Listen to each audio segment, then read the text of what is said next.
मेहमानों को तारुफ कराने से पहले इस रिपोर्ट को आप देखिए और समझिए कि आखिर बड़ा भ्रष्टाचार कैसे हो गया। केंद्र सरकार से लेकर राज्य सरकार तक ब्यूरोक्रेसी के आगे मंत्रियों और नेताओं की लाचारी नजर आती रही है। ऐसे ही कुछ नजारे इन दिनों राजस्थान में आमतौर पर देखने को मिल रहे हैं, जहां ब्यूरोक्रेसी और अधिकारियों की मनमानी इतनी बढ़ गई है कि खुद मंत्री लाचार और बेबस नजर आ रहे हैं। प्रदेश में लाल फीताशाही व्यवस्था पर किस कदर हावी हो चुकी है, इसका उदाहरण इन दिनों रोज मिल रहा है। आज सार्वजनिक निर्माण विभाग मंत्री यूनुस खान के नेतृत्व में एक कमेटी ने राजधानी जयपुर में विधायक आवासों के हालात और मरम्मत का जायजा लिया। जाहिर है, विधायकों ने वक्त पर मरम्मत नहीं होने और घटिया मटेरियल यूज करने की शिकायतें की थी।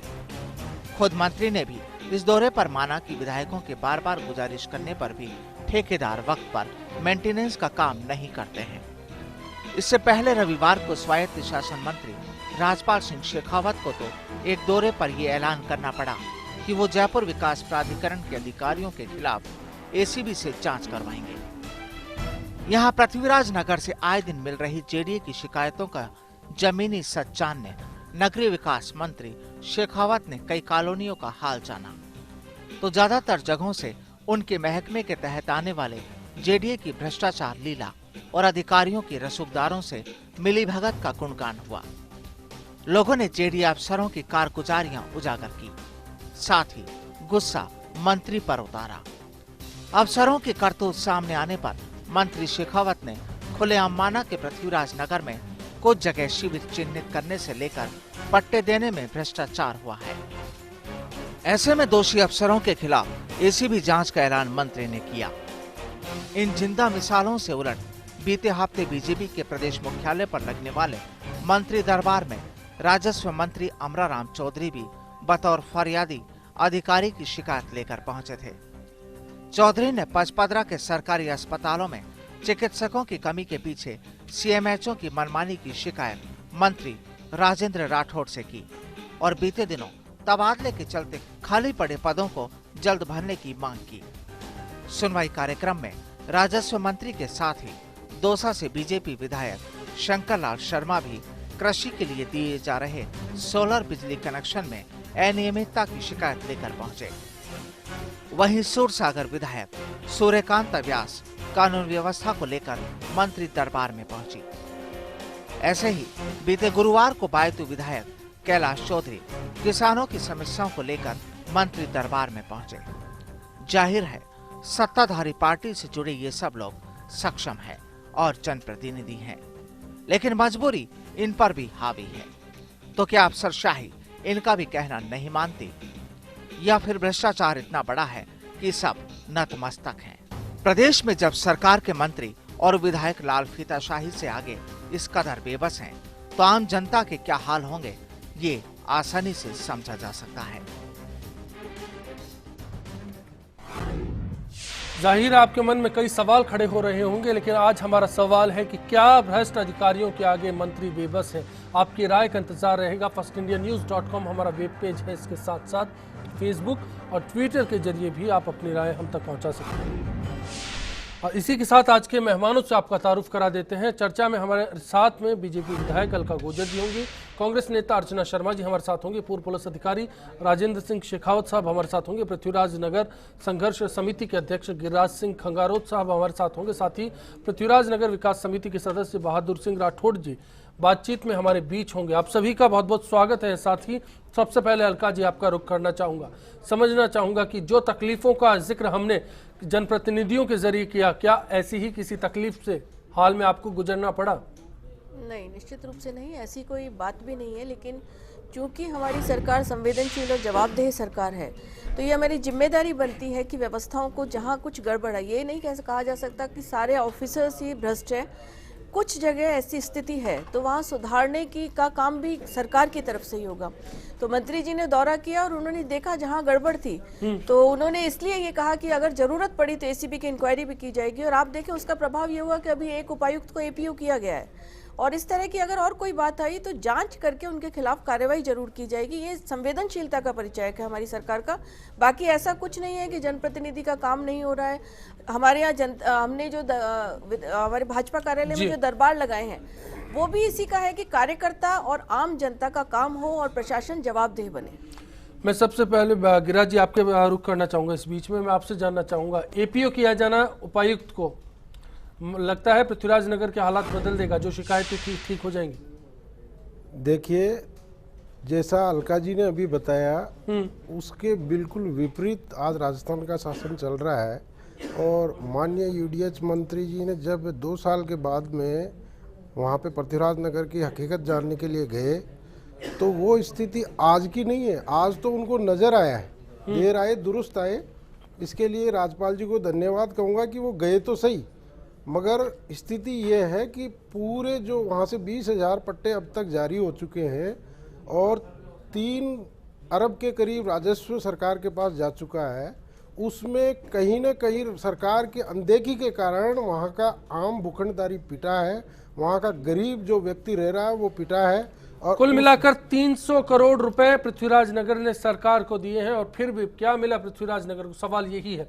अर्चना जी, मैं आपका भी रुख करूंगा। पृथ्वीराज नगर ऐसा मसला है जिसको लेकर कांग्रेस ने भी हमेशा आवाज उठाई।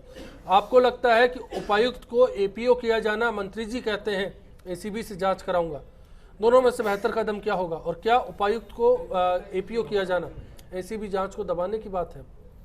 ये अश्विनी जी, सबसे पहले तो बड़ा प्रश्न जो खड़ा हुआ इस वक्तव्य के आने के बाद और इस तरह की जो माहौल बना उससे, ये तो लगता है कि जिन लोगों को व्यवस्था को कायम करना था उसमें 2 चीज़ें होती है, एक शासन और एक प्रशासन, वो दोनों मिलकर के व्यवस्था कायम रखते हैं। अब शासन के लोग यदि अपने राज के इकबाल को महसूस नहीं करा सकते, अफसरशाही पर लगाम नहीं लगा सकते, अपने संदेश को या कह सकते अपने पॉलिसी की इम्प्लीमेंटेशन को सुनिश्चित नहीं कर सकते, तो फिर अराजकता तो व्याप्त होगी। अब आप किसी को एपीओ कर दीजिए, फिर कहिए कि एंटी करप्शन से जांच करवाएंगे, तो आपकी अक्षमता का परिचय है। आप मुखिया उस विभाग के या नहीं, अलका जी आप बोलिएगा, आपका नहीं जांच करवाए तो मेरी बात सुनिए, लेकिन आपकी अक्षमता भी तो दिख रही है ना कि आप अचानक पहुंच जाते हैं। ऐसा तो नहीं कि यूडीएच मंत्री बहुत जरूरी है इस क्षेत्र से अनभिज्ञ हो, वहां से चुनाव भी लड़ते हैं और एक समय में इसकी बसावट गए हैं वहाँ उस जगह पर देखने के लिए गए। ये खाली पृथ्वीराज नगर की बात नहीं है, पूरे प्रदेश के लिए यूडीएच मंत्री है। कहाँ का अराजकता की बात करेंगे, कहाँ का भ्रष्टाचार की खुद की अक्षमता दिख रही है। और ये पहला प्रकरण नहीं है। देखिए अलका जी, ऐसे इंटरवीन करेंगी तो फिर आपके लिए बोलने की समस्या होगी। आप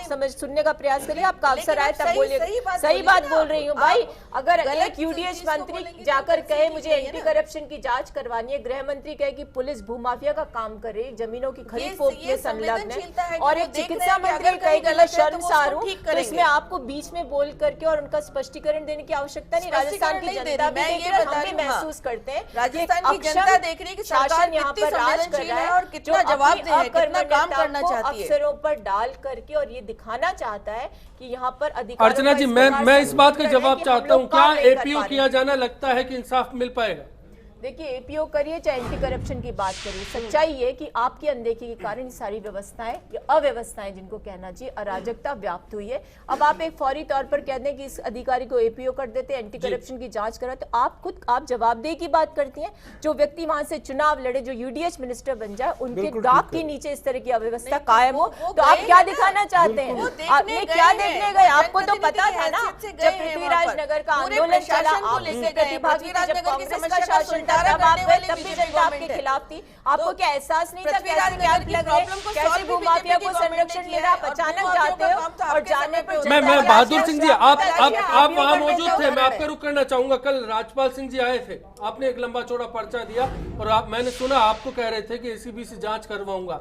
एसीबी से जांच नहीं हुई, एक अधिकारी को एपीओ कर दिया गया, हो सकता है कल फिर बहाल हो जाए। क्या आप इस बात से संतुष्ट होंगे? नहीं, एपीओ क्या है, वो एपीओ उसने काफी भ्रष्टाचारी फैलाई थी और भ्रष्टाचारी करने से ही एपीओ किया गया उसको, काफी उसकी पब्लिक की। आप संतुष्ट हैं हम संतुष्ट किए जाने से? हम संतुष्ट। अब आगे एसीबी जांच ना हो तो चलेगा? नहीं, जांच होगी, एसीबी जांच कराएगा। और पृथ्वीराज लोगों का रोष था अधिकारी के खिलाफ। अधिकारी ने बार बार भ्रष्टाचारी का काफी वहाँ पे खाली भूखंडों पर उसने कॉलोनियां काटी है और वहाँ जाकर कभी उसने ऐसा, इसीलिए 100 एपीओ किया गया। मैं राजेंद्र सिंह जी आपका रुख जानना चाहूंगा, ऐसे मामलात में अगर एसीबी की जांच की बात की जाती है, एक ज्ञापन भी है कुछ लोगों ने वहां से दिया है, पुलिस महानिरीक्षक एंटी करप्शन ब्यूरो को लिखा है, साथ में इस ज्ञापन को राजपाल सिंह को भी दिया गया है, लेकिन क्या ये ज्ञापन अब कारगर साबित होंगे? आपको लगता है इस तरह के मामलात में कार्रवाई होती है, कहीं असर होता है कहीं पर? नहीं, अगर कोई भ्रष्टाचार का मामला मंत्री जी के ज्ञान में है, संज्ञान में है, वहाँ की जनता के संज्ञान में है, तो मैं समझता हूँ निश्चित रूप से भ्रष्टाचार निरोधक विभाग को उसमें कार्रवाई करनी चाहिए और ये आवश्यक भी है। परंतु जब तक कोई रिपोर्ट भ्रष्टाचार निरोधक विभाग के पास कोई भी संस्था अगर नहीं देती है, तो मैं समझता हूँ कि अब भ्रष्टाचार निरोधक विभाग की ड्यूटी बनती है कि वो मंत्री जी की जो अखबार की कतरन है उसके आधार पर भ्रष्टाचार के खिलाफ कार्रवाई जो भी हो सकती है वो शुरू करे। जैसा अभी आपने बताया कि गिरिराज जी कौन से जो हैं उनको एपीओ किया है, तो अब उनको एपीओ क्यों किया है इसके कारणों का भी पता लगाना चाहिए। भाई एपीओ करने का कारण या तो एक चीज जानना चाहता हूँ राजेंद्र सिंह जी, मैं बीच में रोक रहा हूँ, आपको माफी चाहूंगा, लेकिन राजेंद्र सिंह जी कि मैं ये जानना चाह रहा हूं कि अगर मंत्री कहते हैं कि मैं एसीबी से जांच कराऊंगा, तो क्या एसीबी को इस बात का इंतजार करना चाहिए कि कोई लिखित आदेश आएगा जिसमें जांच की बात की जाए? इस तरह के ज्ञापन अगर जनप्रतिनिधि वहां पर जाकर एसीबी को देकर आते हैं, तो क्या इनके आधार पर एसीबी जांच शुरू कर सकती है, स्वयं प्रसंज्ञान ले सकती है एसीबी? बिल्कुल कर सकती है और करनी भी चाहिए। देंगे तो उसका जनप्रतिनिधि या कोई संस्था है, उसमें तो एक वजन और आ जाएगा अनुसंधान के दौरान कि भाई एक संस्था है उसने जांच करके मंत्री महोदय कह रहे हैं संस्था भी दे रही है, जनता भी दे रही है, तो उसकी जांच तो मंत्री महोदय और संस्था दोनों कह रहे हैं, प्रतिनिधि सदस्य भी कह रहे हैं और जांच भी करनी चाहिए। जी देखिए अश्विनी जी, शिकायत होती है तो निश्चित रूप से जांच होनी चाहिए, लेकिन सब्सटेंशिएट करने के जितनी जो चीजें होनी चाहिए वो भी उपलब्ध करानी होगी। लेकिन मुझे जो लगता है, जो आपका मूल प्रश्न था, क्या जनता के आक्रोश को दबाने के लिए फौरी तौर पर एपीओ करने का कदम उठा करके और बात कही है, या फिर मंत्री के संज्ञान में सचमुच में भ्रष्टाचार था? तो भ्रष्टाचार था तो भाई 2 साल तक चुप क्यों थे? पृथ्वीराज नगर की समस्या तो इतनी ज्यादा भयावह हो चुकी कि माननीय उच्चतम न्यायालय ने भी कहा कि भाई यहाँ पर एनक्रोचमेंट्स क्यों हो रहे हैं, क्यों नहीं जेडीए ध्यान रख रहा है? तो इन चीजों को होते नहीं वो देखते रहे। और आप देखिए अश्विनी जी, आप द्रव्यवती नदी के बारे में देखिए, हाईकोर्ट कहता है नीरी से करो, कहते टाटा से करवाएंगे, और उसके बाद कह रहा है सैटेलाइट से ऑब्जर्व करो, तो जेडीए कहता है नहीं हम तो सक्षम है कर लेंगे। तो एनक्रोचमेंट करवाने वाले लोग, संरक्षण देने वाले लोग ये चाहते हैं कि इन चीजों को फौरी तौर पर दबाने के लिए ऐसे काम कर दिए जाए। स्वीकार करिए अलका जी, खाली एक मंत्री नहीं है, सारे कैबिनेट मंत्रियों की कबूल की स्थिति है, सारे अक्षय बाबू दबाने की बात नहीं है। आप खुद जिस जगह से ताल्लुक रखते हो वहाँ हो रहा है ना अतिक्रमण, वहाँ पर कनेक्शंस मिल रहे हैं ना, हाईकोर्ट की पाबंदी के बाद भी वहाँ पर उनका नियमन हो रहा है जो भूमाफिया के संरक्षण में, कैसे नहीं हो रहे? हाईकोर्ट ने कई बार कनेक्शन जो अप्रूव्ड कॉलोनी हो रही है, नहीं, लेकिन हाईकोर्ट ने माना है कि मेरे हमारे निर्देश के बाद भी वहाँ कनेक्शंस हो रहे हैं, अतिक्रमण हो रहे हैं। तस्वीर का रुख आ रहा है, कहीं ना कहीं निकल कर आ रहा है, कुछ तो गड़बड़ है, लेकिन इस गड़बड़ का जिम्मेदार कौन है? अगर कहीं जेडीए जिम्मेदार है तो सवाल इस बात का है कि फिर मंत्री जी क्या कर रहे थे जिनके महकमे की जिम्मेदारी लेकर बैठे हैं? क्या एक दौरा करने से मंत्री जी अपनी जिम्मेदारी को निभा लेंगे? छोटा सा ब्रेक लेकर लौटूंगा और समझना चाहूंगा कि अगर उन राजपाल सिंह शेखावत की नाक के तले भ्रष्टाचार हुआ है, वो मानते हैं एसीबी से जांच करवाएंगे, तो उससे पहले का क्या मंत्री जी अपने महकमे से बेखबर थे इतने दिन? छोटा सा ब्रेक, लौट रहे हैं चर्चा में। मंत्रियों का ये हाल है कि नहीं तो अफसर मंत्रियों को समझते हैं, मंत्री सोच रहे हैं कि हम 5 साल के ले आए हैं तो पैसा कैसे कमाना है, अधिकारी सोच रहे हैं मंत्री फाड़ क्या लेंगे हमारा, आज यहाँ ट्रांसफर कर दिया कल वहाँ कर देंगे, उनको पैसे कमाने से मतलब है। सब अफसर पैसे कमाने के चक्कर में लग रहे हैं, मंत्री वैसे चक्कर में लग रहे हैं। जो बड़े बड़े जो आज ये मंत्री है संतरी है, ये जमीनों पर मतलब कब्जा कर रहे हैं, और जो खाली जमीनें पड़ी है उनका नक्शा बना के फर्जीवाड़ा करके उनको पट्टे इशू कर रहे हैं, और जो कॉलोनियाँ बसी हुई है आज तक उनका न तो कोई पट्टा मिला, उनको नियमन हुआ। 120 फीट हाई टेंशन लाइन जो करी थी, रोड करी थी, इसमें 60 फीट कॉरिडोर है, एक तरफ 30 फीट, दूसरी तरफ 30 फीट, तो इसमें क्या करा, एक तरफ तो पूरी 60 फीट ले ली विकास नगर ई की तरफ से, तो और दूसरी तरफ है ना रोड 60 फीट दिखा के और है ना 50 फीट पे जेडी ने पट्टे दे दिए।